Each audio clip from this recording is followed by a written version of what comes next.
Howdy, Immortallium here, and today I'm going to be discussing the Year 24 group, also known as the 49ers. So, first of all, I did a video recently, Geekiga and its influences, and it was very positively received. People found it very informative. So I thought I would do another discussion video on another category from my 24-hour manga marathon video, which is the Year 24 group. In comparison to Geekiga, in which, I've read a decent amount of works, which use Geekiga styles, my overall experience with the Year 24 group is somewhat more limited.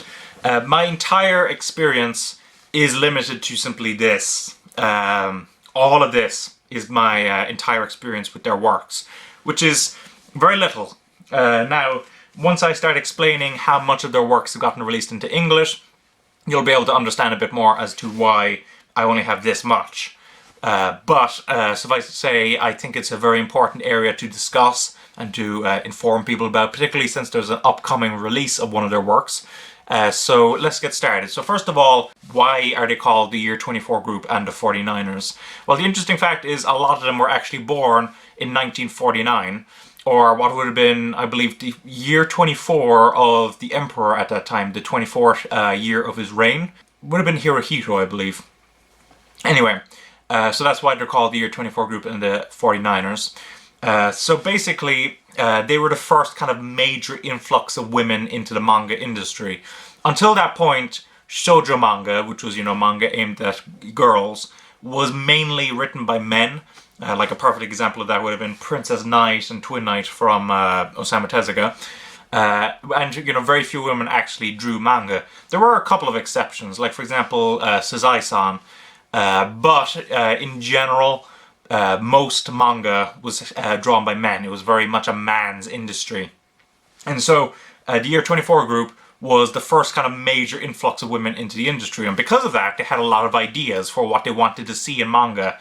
And they brought in a lot of techniques, a lot of storytelling styles, etc., etc. So what's generally seen as one of the most significant things they accomplished with their manga was the kind of liberalization of sexuality in their manga. Prior to their manga, in general, it was very tame sexually. Even kissing was seen as kind of risque and, sometimes very inappropriate for shoujo manga. So in comes the Year 24 group, and they introduced a lot of ideas of sexuality. For one, relationships between women, relationships between men, and, in general, like, relationships between men and women. And also, like, sexuality, like the fact that there's the implication of the fact that, they've had sex, and there's issues regarding the fact that they had sex. And also how other people view them, etc., etc. And people found this really, really, really interesting, because until that point, it had been very restricted, and now it had suddenly become a lot more relatable to their lives, because sexuality is a very fundamental aspect of human nature, and to ignore that is to, remove one of the aspects of human nature. So the introduction of that was very, very, very significant. Beyond that, a lot of other ideas that they introduced was, like, for example, there's another form of dynamic paneling. So, like, what I always love to point out when it comes to, how they introduced, like, more dynamic paneling into their manga, is the fact that they loved to blend manga panels together in order to be able to kind of flow from one scene to another.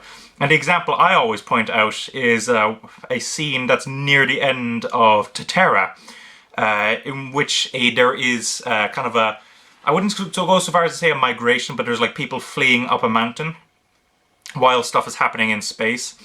And to kind of flow from one scene to another, she actually had the mountain kind of blend into space. I'll just show you that there, which I think is one of the best uses of paneling I've ever seen. You have your people climbing up the mountain, and then just flows into the space sequence, into that shot of Earth, which and the stars, which I just think is absolutely spectacular. And there's plenty of other examples of that, where they would blend panels together in order to be able to flow from panel to panel much easier, and to be less interfering with the actual story. And that's something that was adopted into a lot of other manga outside of shoujo, in particular josei, but some shonen and seinen manga have also embraced that style. But in general, you're going to find that technique more frequently in modern shoujo and to a lesser extent josei titles. Another very significant influence was like the artistic style of the characters. Up to that point, characters had tended to be relatively simple in shoujo manga. I wouldn't go so far as to say that they were unattractive, but certainly they weren't considered to be very visually beautiful. But in comparison to that, they introduced the idea of having characters, have flowing hair, to have larger eyes, to be kind of visually attractive. And a perfect example of that might be, for example, these kind of characters from The Heart of Thomas. As you can see, a lot of women kind of visually identified with a lot of these characters because of the fact that they were very beautiful, very attractive. And that was another very significant kind of influence, like the very detailed hair, the long kind of limber bodies, which a lot of people would associate with clamp these days, but was actually kind of introduced via the Year 24 group. So in general, the Year 24 group was very, very significant in, how manga have been created today. Even, like shonen and seinen titles these days tend to have had some kind of influence from the Year 24 group and the subsequent manga that they influenced. Of course, the biggest issue with, for example, my being able to do this video and being able to, do that category in the 24-hour manga marathon and simply being able to experience their works is the fact that it's severely limited releases in English. Now, I've actually done a bit of research into what titles have been released into English. I don't know if this is entirely comprehensive, but I'm sure it's not far off. And of course, this is only in regards to English. I've heard of several other titles of theirs being released into other languages. I can't speak for that. I'm just simply talking about English. So a couple of examples of works that they've had released into English is A to the Power of 1 by Moto Hagio, the one who did Heart of Thomas.